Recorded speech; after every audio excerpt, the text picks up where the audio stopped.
আসসালামু আলাইকুম। আমি আজকে যে বিষয়টা আপনাদের নিয়ে শেয়ার করব সেটা হচ্ছে এআই। এআই বর্তমানে বর্তমান বিশ্বে নতুনভাবে নতুনভাবে পরিচিত একটি মাধ্যম।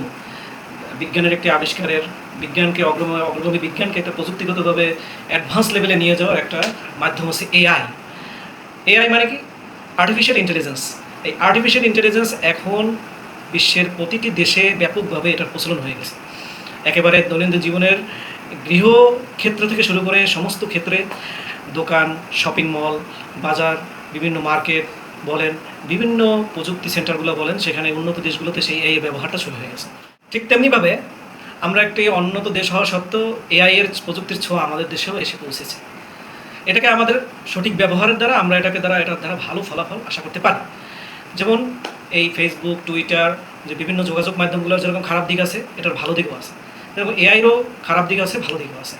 এটা দ্বারা যদি কেউ ভালো কিছু অর্জন করতে, সেটা দ্বারা ভালো কিছু অর্জন করতে পারবে, এবং কেউ যদি চায় যে এটা দ্বারা খারাপ কিছু অর্জন করে, সাইবার ক্রাইম, বিভিন্ন আর্টিফিশিয়াল ইন্টেলিজেন্স ব্যবহার করে কোনো কোনো ক্রাইম করা, সেটাও সে করতে পারবে। সেক্ষেত্রেও সেটা ব্যাপকভাবে ব্যবহার হচ্ছে বিশ্বে। তেমনিভাবে এই যে এআই প্রযুক্তিটা আমাদেরকে থমকে দেওয়ার জন্য আসেনি। যেমন শিক্ষা ব্যবস্থায় আমরা এআইকে ব্যবহার করি, একটা কোনো রচনা বা কোনো প্যারাগ্রাফ, কোনো কিছু বইয়ের সারাংশ, যদি আমরা কোনো গল্পের যদি সারাংশ বের করতে হয়, এআইকে আমি যদি টপিকসটা দিয়ে দিই, তাহলে তার সাথে সাথে সে একটা সারাংশ বের করে দিতে পারে যে কোনো বিষয়ে। ফটোশপ, যার পরে যে বিভিন্ন ধরনের ডিজাইনিং এবং নেম প্লেট এবং বিভিন্ন ধরনের যে জটিল কাজের ধরনগুলো, যে জটিল হিসাব, ক্যালকুলেশন এবং জটিল যে কারিকুলাম, জটিল যে ডেকোরেশন, বিভিন্ন ধরনের যে স্ট্রাকচার, যেমন আর্কিটেকচার, ডিজাইনিং, আমরা যে কোনো একটা জিনিস দিয়ে দেবো, এআই সেটার মাধ্যমে আমাদেরকে একটা ডেমো তার সাথে সাথে আমাদেরকে সামনে রেডি করে দিতে পারে। কাজটা আমাদের যেমনি সহজ হয়েছে, সেটা যদি আমরা এটাকে যদি এক্সপানশন করে এটাকে যদি আমরা বিস্তৃতভাবে ব্যবহার করতে পারি, বিস্তৃতভাবে এটার ব্যবহার পদ্ধতিকে আমরা শিখতে পারি, তাহলে ক্রিয়েটিভিটির মাধ্যমে এখান থেকে আমাদের আরও সৃষ্টিশীল অনেক কিছু বের করে আমরা এখান থেকে আরও বেশি শিক্ষা গ্রহণ করতে পারবো। তেমনিভাবে এটার ব্যবহার দ্বারা আমরা উপকৃত হতে পারবো, নানা ক্ষেত্রে এর ব্যবহার রয়েছে। তেমনিভাবে আমাদের বর্তমানে একটি ব্যাপক আলোচনার বিষয় হচ্ছে এআই ক্যামেরা, যেটা এখন বর্তমানে আলোচনা বিষয় হয়ে দাঁড়িয়েছে। সকলের কাছে এখন এআই ক্যামেরা অনেকের কাছেই এখন পরিচিত। যে বিভিন্ন রোড এবং রাস্তাঘাটের ভিতরে, যে বিভিন্ন শহরের মোড়ে মোড়ে যে এআই ক্যামেরাগুলো লাগানো হয়, যে ট্রাফিক জ্যাম নিয়ন্ত্রণের জন্য যে ট্রাফিক পুলিশ বিভিন্ন আইনের মাধ্যমে, ধরপাকড়ের মাধ্যমে কোনোভাবেই ট্রাফিক নিয়ন্ত্রণ করা সম্ভব হয়নি। আমরা দেখছি যে বিভিন্ন সময় সড়ক আন্দোলন হয়েছে, এবং সড়ক আন্দোলনের ঘটনাগুলো আমরা জানি। আমরা এর ছোটোখাটো যে সময়গুলো, সেটা খুব ইমিডিয়েট, যে কয়েক বছর আগেই সেই ঘটনাগুলো ঘটলো, যে সড়কে অনেক মৃত্যুর মিছিল হয়ে গেল। সড়কের যেখানে এরকম বাজেয়াপ্ত গাড়িগুলা, এবং যেখানে এরকম মেয়াদ উত্তীর্ণ গাড়ি ব্যবহার করা হয়েছে, এবং কোনো ট্রাফিক আইন না মেনে সেই গাড়িগুলো যেন বেপরোয়াভাবে চলাচল করার এবং সেখানে যে মৃত্যুর মিছিল আমরা সেগুলো দেখেছি। এবং সেটার কারণে আন্দোলন পর্যন্ত হয়েছে, এবং সেই আন্দোলনে অনেক ছাত্র জনতা পর্যন্ত সেই আন্দোলনে শরিক হয়েছিল, এবং সেই আন্দোলনের মাধ্যমে একটা ব্যাপক আলোড়ন সৃষ্টি হয়েছিল। কিন্তু তারপরেও এই সড়ক দুর্ঘটনাকে থেমে থেকেছে। সড়ক দুর্ঘটনা কিন্তু থামেনি, সেই মৃত্যুর মিছিল কিন্তু থামেনি। তো সেই এআই প্রযুক্তি আমাদের দেশে এখন ব্যবহার হচ্ছে। সেই এআই প্রযুক্তির মাধ্যমে বিভিন্ন রাস্তার মোড়ে মোড়ে, বিভিন্ন শহরের মোড়ে মোড়ে, এবং বিভিন্ন আমরা জায়গায় দেখি যেখানে এবং সিগন্যালের মাধ্যমে, এবং লাল signal, red signal, yellow signal, এবং ইয়েলো সিগন্যাল, এবং সেখানে আরও সিগন্যাল, যে গ্রিন সিগন্যাল, এই তিনটা সিগন্যাল যে কেন দেওয়া হয়, আমরা তো অনেক ক্ষেত্রে এই সিগন্যালগুলোই ভুলে গেছিলাম। রাস্তা পারার করার ক্ষেত্রে কখন কোন সিগন্যাল ব্যবহার করা, বেপরোয়া গাড়ি যারা গাড়ি চালাইতো, তারাও এই সিগন্যালগুলোর বেপরোয়া ব্যবহার করতো। বেপরোয়া, এটাকে তারা কোনোভাবেই পরোয়া করতো না, যে রেড সিগন্যালের দ্বারা গাড়িগুলো থেমে যাবে, ইয়েলো সিগন্যালের দ্বারা গাড়িগুলো ওয়েট করবে, অপেক্ষা করবে, এবং গ্রিন সিগন্যাল দ্বারা গাড়িগুলো চলাচল করবে। কোনোভাবেই এই যানবাহন, এই চলাচল, এই বেপরোয়া গাড়ি চলাচল কখনোই নিয়ন্ত্রণ করা যায়নি।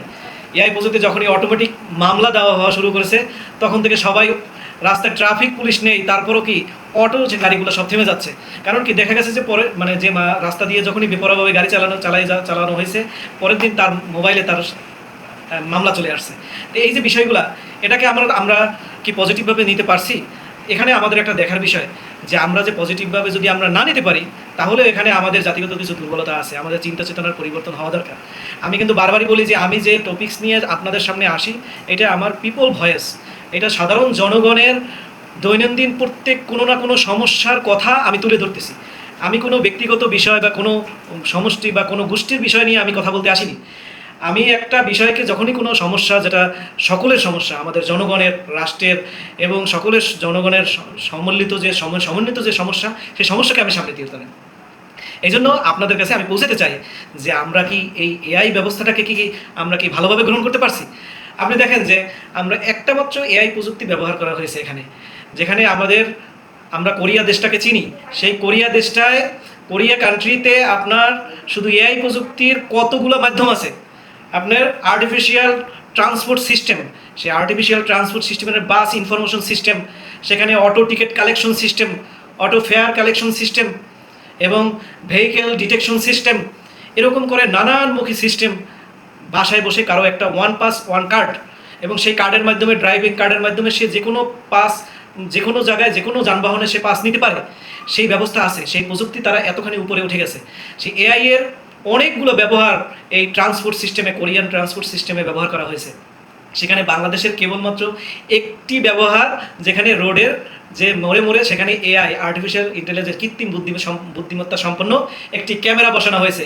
সেই ক্যামেরাটা অটোমেটিকলি আপনার গতিবিধি পর্যবেক্ষণ করে, গাড়ির গতিবিধি পর্যবেক্ষণ করে সেটার অ্যাকশন নিতে পারে এবং সে তার বিরুদ্ধে মামলা দিতে পারে।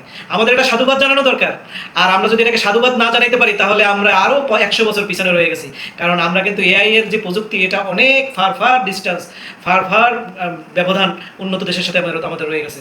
যে কোরিয়ার ভিতরে আপনারা যদি দেখেন, আমরা বলি, আমরা যে কোনো একটা সাধারণ মানুষ বলি আমার দেশটা যদি সিঙ্গাপুরের মতো হতে হয়, সেই সিঙ্গাপুরের ভিতরে এআই প্রযুক্তি কবে থেকে আপনারা জানেন? আপনারা ভালোভাবে সার্চ দিয়ে দেখেন সেই সিঙ্গাপুরে কবে থেকে এই এআই প্রযুক্তির মাধ্যমে ট্রান্সপোর্ট সিস্টেম এরকম সচল করা হয়েছে। ট্রান্সপোর্ট সিস্টেমে তারা কতটা এগিয়ে গেছে, এবং তারা ফিউচার ডেভেলপিং সিস্টেমের ভিতরে আগানো গিয়েছে। তারা এআই প্রযুক্তিকে আরও ট্রান্সপোর্ট সিস্টেমে আরও এতভাবে আপার ডেভেলপ করছে যে সেখানে বিভিন্ন রাস্তার ভিতর থেকে, বিভিন্নমুখী রাস্তা, চৌরাস্তা বলেন, 7 রাস্তার মোড় বলেন, এরকম তার গতিবিধি, কোন গাড়িটা কোন সময় আসতে পারে, সেই টাইমিংটা পর্যন্ত তারা সেট আপ করে, সেই গাড়ির কীভাবে, ওই গাড়ি আসলে, বিভিন্নমুখী রোডের সাথে আসলে সেই গাড়ির কোনো মুখোমুখি সংঘর্ষ হবে কিনা, সেই স্পিড কত, তার ভ্যালোসিটি কত, এবং তার ভিতরে ডিস্টেন্স কত, দুইটার ভিতরে ব্যবধান কত, সেগুলো সব তারা ক্যালকুলেট করার মতো তাদের এআই ব্যবস্থা বিদ্যমান রয়েছে।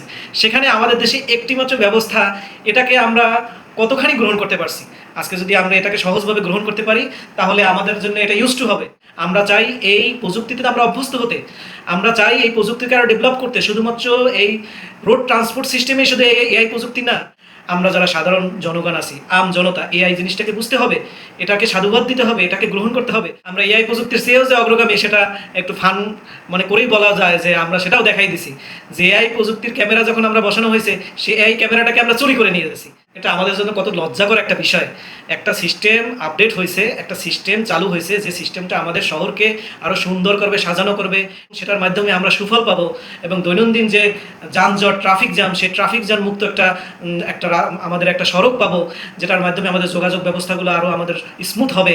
সেটাকে আমরা গ্রহণ না করতে পেরে কিছু অসাধু লোক ওইটাকে চুরি করছে। এখন এই যে এআই প্রযুক্তিটা আমাদের দেশে যে নিয়ে আসছে, যে সরকারে নিয়ে আসুক, আমি কোনো সরকারের পক্ষ বিবেচনা, যে সরকারি যে ভালো কাজ করুক, আমি ভালো কাজকে সাধুবাদ জানাই, এবং প্রত্যেক সাধারণ জনগণের উচিত বিরুদ্ধাচরণ না করে প্রত্যেক ভালো কাজের সহযোগিতা প্রত্যেক সরকারকে করা দরকার। যে কোনো সরকারই আসুক, যদি ভালো কাজ করে, কোনো ভালো উদ্যোগ নেয়, সে ভালো উদ্যোগের জন্য তাকে সাধুবাদ দেওয়া দরকার। এবং এককভাবে সরকার কোনো দেশের উন্নতি করতে পারে না, অবশ্যই জনগণের সহযোগিতা দরকার। জনগণ কিভাবে অ্যাকসেপ্ট করতেছে আজকে এআই প্রযুক্তির এই যে রোড ট্রান্সপোর্ট সিস্টেমে যে এআই ক্যামেরা বসানো হয়েছে, সেই এআই ক্যামেরাটাকে আমরা কিভাবে অ্যাকসেপ্ট করছি, এটার বিরুদ্ধে আমরা অবস্থান নিচ্ছি নাকি এটার পক্ষে আমরা অবস্থান নিচ্ছি। সুতরাং এই একটা সিস্টেম আমাদের দেশে চালু হয়েছে, এআই প্রযুক্তি সিস্টেম, রোড ট্রান্সপোর্ট সিস্টেমের মাধ্যমে, যেটা আপগ্রেড করার জন্য। আমাদের দেশে না, এটা আমাদের দেশ থেকে অনেক বছর আগে থেকে এটা চালু করেছে। 35টা, তার চেয়ে 35 প্লাস 37টা দেশের মতো হবে, কোরিয়া সহ, কলম্বিয়া, উজবেকিস্তান, এরকম আরও এরকম দেশ, তারা এআই প্রযুক্তির মাধ্যমে রোড ট্রান্সপোর্ট সিস্টেমকে অত্যাধুনিক সিস্টেমে পরিণত করছে, যার মাধ্যমে তাদের যোগাযোগ ব্যবস্থা আরও উন্নত হয়েছে, আপগ্রেড হয়েছে। এই জন্য আমরা এই যে প্রযুক্তিগত যে সহায়তা, প্রযুক্তিগত যে সিস্টেম এবং প্রযুক্তিগত ব্যবস্থাপনাগুলোকে আমরা সাধুবাদ জানাই। আমাদের জনগণের স্বার্থে, সার্বিক উন্নয়নের স্বার্থে আমরা নিজের ক্ষুদ্রতম স্বার্থকে আমরা ত্যাগ করি, আমরা বৃহত্তর স্বার্থকে আমরা গ্রহণ করি, তাহলেই আমাদের দেশটা এগিয়ে যাবে। আমি আপনাদের মাধ্যমে দিতে চাই, আপনারা বেশি বেশি শেয়ার করবেন, যাতে আমাদের ভিতরে জনগণের ভিতরে একটা জনমত তৈরি হয়, এবং এই জনমত তৈরি হলে রাষ্ট্রীয় যারা আসনে থাকেন তারা এই প্রযুক্তিগুলোকে ব্যবহার এবং এই প্রযুক্তিগুলোর ইউজ করা, এটাকে এস্টাবলিশ করার প্রতি তারাও উৎসাহিত হবে, এনকারেজ হবে। আর যদি তাদেরকে যদি আমরা সহযোগিতা না করি, সমালোচনা করি, তাহলে আর তারা নিরুৎসাহিত হবে। সুতরাং আসুন আমরা ভালো কাজকে সহযোগিতা করি, খারাপ কাজের বিরোধিতা করি। আজকের মতো এখানেই আমি শেষ করছি। সকলকে আবারও যাওয়ার সময় এই ভিডিওটাকে শেয়ার করার জন্য, সকলের ভিতরে এই মেসেজ পৌঁছে দেওয়ার জন্য আহ্বান রেখে আমি আমার কথা আজকেই শেষ করছি। আসসালামু আলাইকুম ওয়া রাহমাতুল্লাহ।